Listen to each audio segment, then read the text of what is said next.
Looking for ways to save on your energy bills? AES Indiana has you covered. From smart thermostats to home energy assessments, we offer simple solutions to keep your home comfortable and your costs down. AES can help you save money and energy with kits, tips, rebates, and more. Visit aesindiana.com/ways to save to learn more about how we can help you save money. AES Indiana, helping you discover real ways to save. Congratulations! You've connected with the Pulpit Perspectives podcast. Join Reverend Dr. Kent Lundy as he connects with pastors where they preach, literally at the pulpit of their church. It's a point of view with purpose and personality that informs and inspires with real life stories from great preachers you need to know. Your host is Reverend Dr. Kent Lundy. Let's join Kent at a pulpit with a fresh perspective from his guest preacher. Hello and welcome to Pulpit Perspectives podcast. I'm your host, Reverend Dr. Kent Lundy. Pulpit Perspectives podcast exists to create connections amongst North District pastors and their congregation. I'm coming to you from the expansive sanctuary at First United Methodist Church, Mishawaka, Indiana. I'm standing here in his pulpit with the senior pastor, Reverend Dr. Andrew Suit. Welcome, Andrew, to Pulpit Perspectives podcast. I want to say thanks for having me. Everybody else has said that, but thanks for having you, I guess. Thanks for having me. Thanks for, because you're here in this pulpit. Yeah. Well, you're sharing your pulpit, and I appreciate that. I noticed there's a special plaque on this pulpit. Yes. As a matter of fact, I joked with my predecessor here before I came here about, almost 2.5 years ago, about how I'll be able to afford to retire about 2 weeks before I die. And he said, Andrew, don't say that. Look at the plaque on the pulpit. And for your listeners, Billy Sunday preached his last sermon in this church, October 27th, 1935. And then he died a few weeks earlier or later. How did he die earlier than he died a few weeks later on November 6th, 1935. So Rick Taylor said, don't say that about dying in the pulpit. Billy was pretty close. Yes. Wow. Talk about timing. Yeah. Kind of a historic pulpit. Yeah. For your perspectives. I'm honored to share it with all the great cloud of witnesses. Right. So yeah. So you've already answered my first question. You've been here how long now? Not quite 2.5 years. Okay. By the end of the year, it will be 2.5 years in this appointment.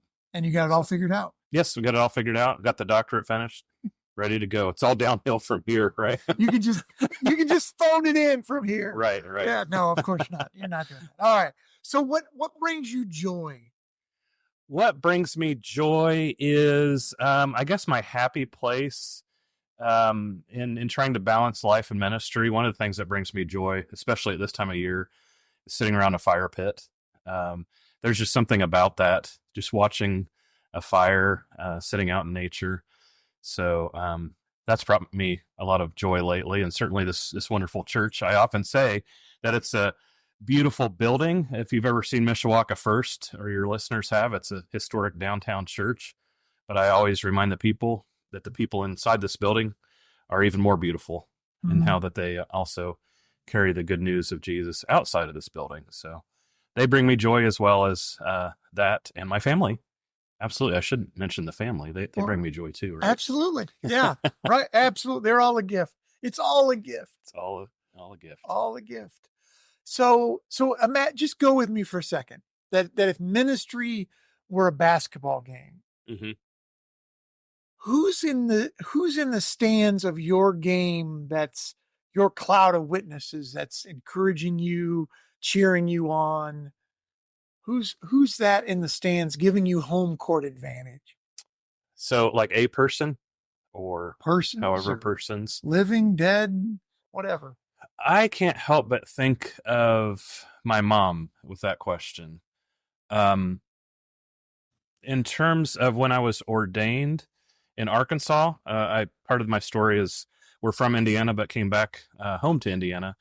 But I was ordained in the Arkansas conference. And my mother wasn't able to make it to my ordination. And so there's a beautiful moment where she said, "I'm sorry I can't be there, honey," and called me on the phone, and she prayed with me. And I said, was posting about it, or I think I got to tell the bishop this. No offense, my mom just ordained me, because she was definitely one, and both my parents in a lot of ways are still my biggest cheerleaders. Kind of saw a call in me before I even saw it. There were times where I was, reading a Bible growing up as a teenager, and she'd be like, "Why aren't the chores done?" And she's like, "I couldn't get mad at you because you were reading the Bible." But now I'm starting to think, Mom, maybe as a teenager I figured that out. And if I was reading the Bible, I could get off chores. So Yeah. I told her that recently. She's like, "You were trying to pull something over on me?" But For a holy, sacred excuse. Yeah, right, exactly. I mean, yeah, right. Come on, Mom. Okay. So your mom's mom and dad are in the stands. Anybody else? Can you picture in the stands that are cheering you on in ministry? Yeah, I think of another person in ministry who's part of my call would have been, and she's up in this area, so I get to see her every now and then, is Marianne Chalstrom. She was a pastor in Muncie, Indiana, when I started wondering about this call thing, or starting to discover it for myself. The little church I grew up in didn't really have clergy or pastors. It was just volunteer, but I was kind of preaching even at that age, which is why young people for me are also probably in that cloud of witnesses. But Marianne was definitely one of those great spiritual mentors. She was there when I went down at the time it was the North Indiana Conference. I was a lay member, and Bishop Woody White at the time had called for those who felt a call to ordination. Uh-huh. And so she was there to pray with me. I think of different things she taught me, like her connection with the Holy Spirit was incredible. She talks about rug fuzz in the nose time, which is great when it comes to sometimes you have to pray in such a way that you get on your face, if it's in your sanctuary or near your pulpit, and just spend some rug fuzz in the nose time to see what God has in store for your congregation and for your ministry. There you go. Yeah. All right. Well, it's like you're reading ahead in my playbook for the questions. Well, I'm a long time listener, first time caller, so I've heard some of your well, not all of them, podcasts, because right? I'm mixing some. You're mixing up. Yeah, I'm hearing some different questions now, right? Okay. So how did you know? How did you know you were being called to vocational ministry? When was that? Talk to that moment of, yeah, I know I'm being called to vocational ministry. Sure. Like I mentioned just a moment ago, I was, preaching or teaching. I didn't know that's what it was then. It was more like giving a talk, right? And I was allowed to do that as a 14 or 15-year-old soon after I was baptized in the little church I grew up in. So even then, I kind of began to understand, as a person, I think we share this in common. There's a lifelong youth minister still within us. I think that begins there for me, that even this little church took young people seriously, took me seriously enough. So again, I didn't understand that as a call to ministry until later. I got into, after college, I was working at a Menards and then working at a bank for a while. And then finally, this is kind of funny, I was struggling a little bit to balance my drawer as a teller and different things like that, or I trusted people too much in terms of there were some mistakes I made with details and different things like that. And I'm still not necessarily a big details person. I'm like, throw spaghetti at the wall and see what sticks. Uh-huh. But I think I had a conversation with one of the vice presidents of the bank at the time, and they said, "Andrew, if you could be doing anything else, what would it be?" And when I said, at the time I was playing around with youth ministry as a volunteer, I said, I think I'd like to be a youth minister. Now, this was after being a lay member to annual conference and going down and thinking it was the call to ordination. But I was like, no, I think I'm going to be a youth minister now. And they kind of said, well, Andrew, you really ought to do that. and you have a job here at this bank until that happens. But we want you to play around with that and look for that kind of work. And it's kind of interesting how that encouraged me in my call. But it was really just playing around with youth ministry, with Marianne Chalstrom at the time. And then Tony Huffer was a worship leader at the church at the time and kind of gave me some opportunities to try youth ministry. And then the door opened at Crosswind in Logansport, Indiana.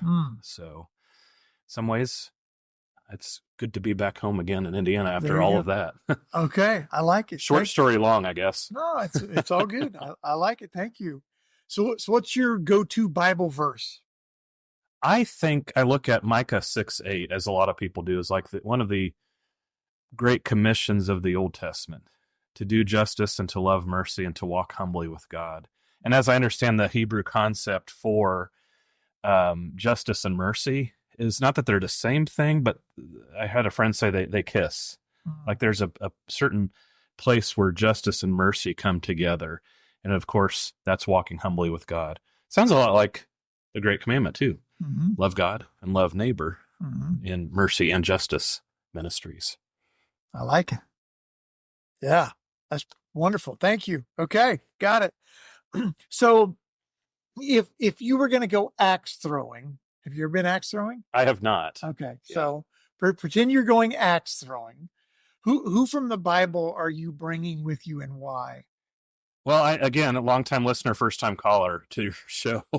I've heard a lot of people mention JL from Judges. Uh-huh. It's kind of cool. Like drove the tent peg through Sisera's head. It kind of makes you wonder how she would be with axes. But I think from the New Testament, I would love to meet my namesake, Andrew. There's something about Andrew in terms of, we don't know necessarily a whole lot about him other than he brought his brother Simon to meet Jesus. He brought the boy that had the loaves and the fishes to Jesus.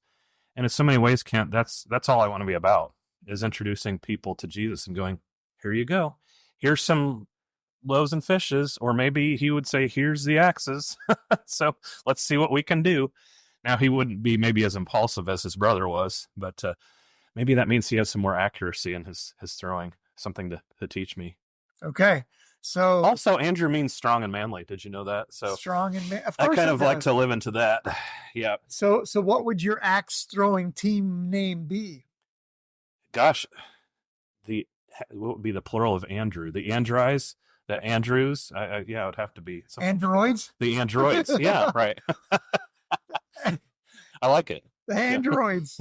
I mean, that's intimidating, right? Yes, it's like, oh no, they're androids. Yeah. Right.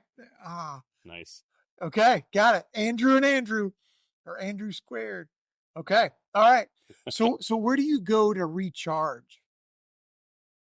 You know, I definitely think it's, like I mentioned, the fire pit kind of thing. Our family just recently did, like on fall break, went to a cabin, and each night, fire pit.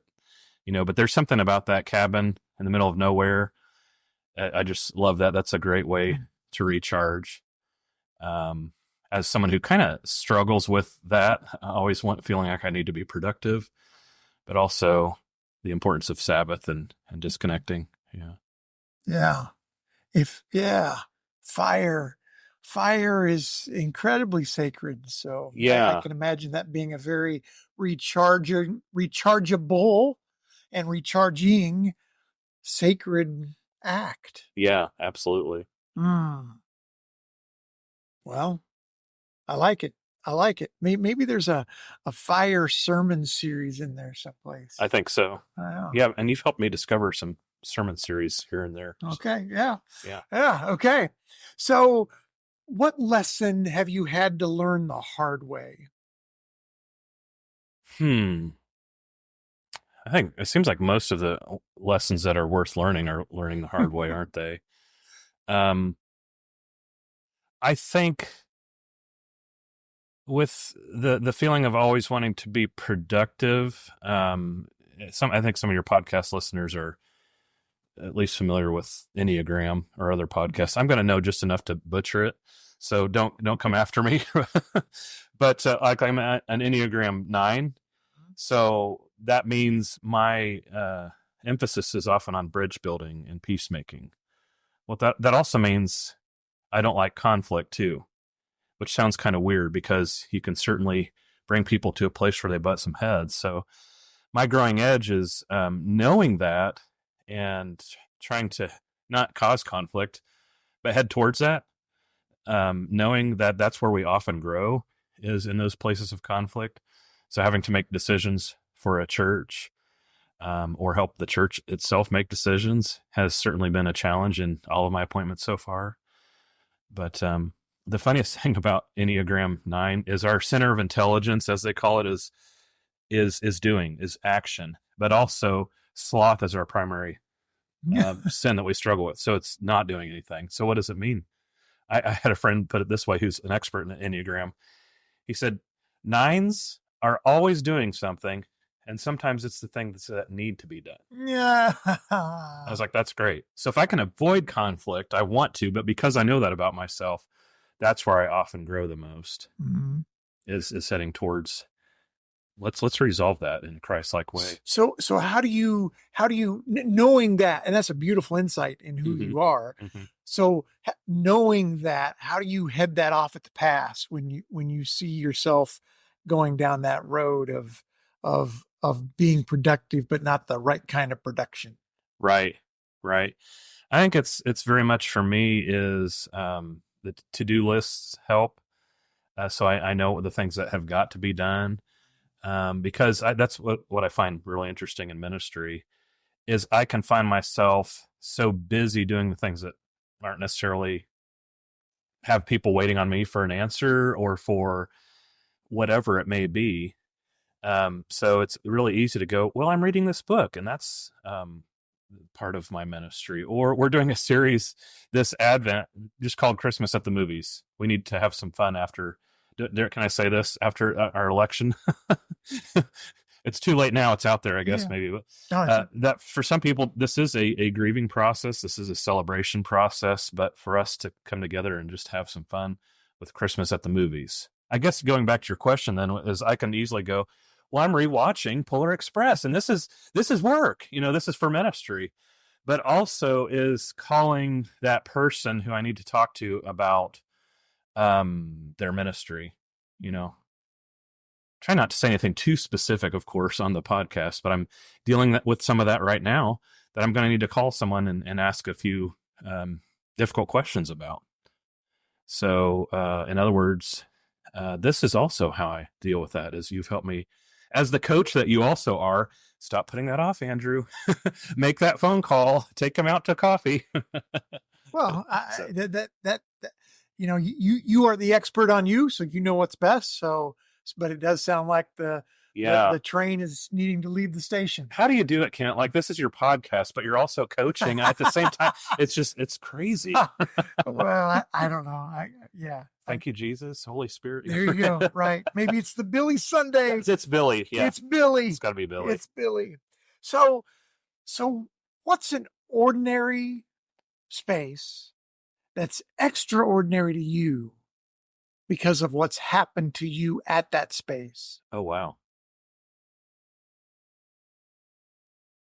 I guess I would think of, again, that cabin in the woods thing, but specifically in Arkansas, there was Mount Eagle Retreat Center, which is a definite sacred space for me, because there are so many things that happen there, from youth retreats.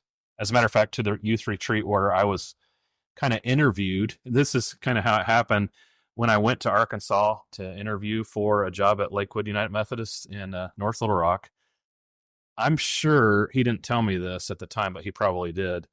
The pastor took me out to dinner that Friday night, took me up to the youth retreat that was happening, and then said, well, Andrew, I've got a funeral tomorrow, so I'll pick you up Saturday afternoon, and we'll have the interview with staff parish on Sunday. I was like, okay. So I didn't have any good hiking shoes or anything like that, but by golly, I was going to go on those hikes with those youth and spend that time there. And so just various things like that over the time, Mount Eagle became kind of that sacred space that I don't know if it was an ordinary space, Kent. It's like there's something extraordinary about nature, but there's something ordinary about it too. How God can take that. I mean, sure. There's something sacramental about nature, right? We celebrate two sacraments, but in the Eastern Orthodox Church, I understand a lot of things can be sacramental. So nature is probably one of those things.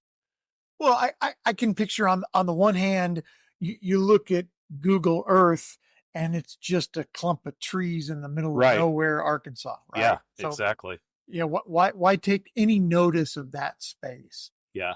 But for you and for the Spirit's calling on your life, that is no ordinary space. Right.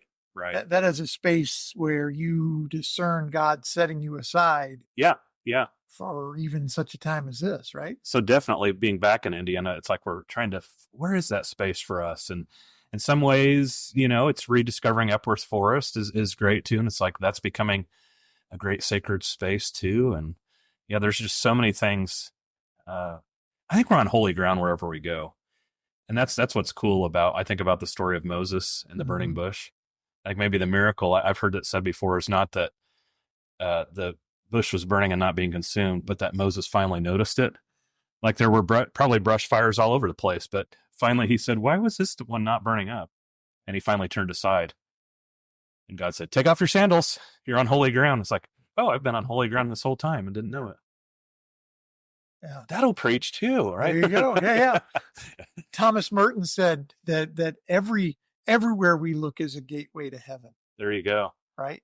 Yeah. If back to Moses, right? If only we have the perspective or orientation to be on the lookout. Yeah. For that sacred, transcendent space. Exactly. And yeah. So how do we get our people that are in the pew, to recognize that in their everyday life? That's a challenge. It is. And we just have them sit and listen, right? No, that's obviously not the case, but definitely challenging the people here to see that. It's like, yes, my mantra with them lately is come and see and go and be. Yeah. Like, how do we, come into this space that so many of them see as very sacred, but also realize that the coffee shop where you meet with a friend or the hospital bed where you're meeting with someone who's, ill, that's also a sacred space too. Yeah. Yeah. Absolutely. All right. Well, so when you think about your fellow clergy, whether at a distance as a group or, individually by name, Mm-hmm. what do you hope your fellow clergy know? I think, and I want to ask this in the preaching cohort that you and Marty are leading, which is wonderful. Thank you for that. I wonder, and I don't know if this has been your experience too, if we only have really one sermon anyway, like something that pastors come back to over and over again. So as much as for our people here, I want them to know the simple truth that God is with us. Through the power and the presence of the Holy Spirit and in Jesus Christ, God is with us. I think that's the same thing I want our clergy friends to know, is God is with you, because sometimes we can begin to forget that.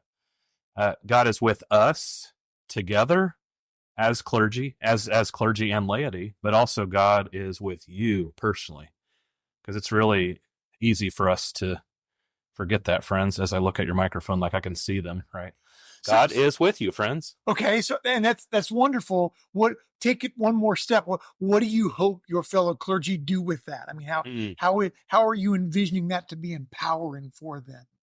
Yeah, I think as much as I said, I struggle with that, making sure. I guess in some ways, Sabbath rest for me can totally be also another thing on the to-do list. So for my clergy colleagues, take that God with us piece to the next level of saying, are you with God? Are you spending time in that Sabbath rest as well? Are you finding God in a weekly Sabbath, but also in a daily time of Sabbath? Spending time with God beyond, okay, check that off. Did my Bible reading or prayers for the day. So very much, God is with us. Are you with God? Are you intentionally spending time with Jesus? Yeah, that relationship, that it's not a one-way street. That right. Yeah, because you're right. It is very comforting to know that God is with me. Absolutely. Mm-hmm. Amen. Right. Mm-hmm. You say, okay, but what am I doing to maintain my end of that relationship? Right. So going back to that walking with God thing, and also loving neighbor and loving self, mercy and justice. Yeah. Mike is right there to remind us of that. Yeah. Okay. Well, last question, and I appreciate your time. So when you think about leaving Mishawaka First, whenever that is, and I'm not trying to imply anything other than, everything that has a beginning has an end. Right. So there will be a day that you'll walk out of these doors for the last time as their pastor, at least. Sure. And when you think about that legacy that you're leaving them, what 3 words encapsulates that legacy? It's almost ironic as, again, longtime listener, first time caller. I'm thinking about what's he going to ask me? Will he change the questions? And you did some of them. I was reading First Corinthians this morning and got to about chapter 13. So I would say faith, hope, and love. And the greatest of these is love. Now, that might be one of those, like, of course, that's your answer. But when it comes down to thinking of mission and ministry and what we're trying to do as a church together, what else is there really? Like, if I had 9, I would list the fruit of the Spirit, But ultimately, faith, hope, and love. How are we living into the Christian faith? The hope that we have and being able to share that with others, as Peter talks about, being ready to give an answer for the hope that you have. And then finally, of course, love is what it's all about. God's love for us, and how do we love God and love our neighbor as ourselves? Faith, hope, and love. That would be one amazing legacy to live. Absolutely. That will be my hope and prayer for you as you continue to serve and live amongst the beautiful people in this beautiful space. So, Reverend Dr. Andrew Suit, thank you so much for being a guest on Pulpit Perspectives podcast. Thanks for having me, Reverend Dr. Kent Lundy. Oh, you're welcome. Well, Pulpit Perspectives podcast exists to create connections among North District clergy and their churches. If you want to learn more about all the things that God is doing in the midst of the North District, I would invite you to check out the Facebook page that the North District has. And also, if you want to learn more about the annual conference of the Indiana Conference, we invite you to find inumc.org on the World Wide Web, inumc.org. Well, this has been Pulpit Perspectives Podcast. I'm your host, Reverend Dr. Kent Lundy, signing off for now. There you have it, a fresh perspective from the pulpit with a great preacher. You know you want to hear more. You can do just that by connecting with Pulpit Perspectives with Reverend Dr. Kent Lundy on Apple Podcast and Spotify, where you can like and follow the podcast. What's more, you can spread the good news about Pulpit Perspectives in your church and with your neighbors. Plan now on joining Kent at the pulpit, where you'll meet another great preacher on Pulpit Perspectives.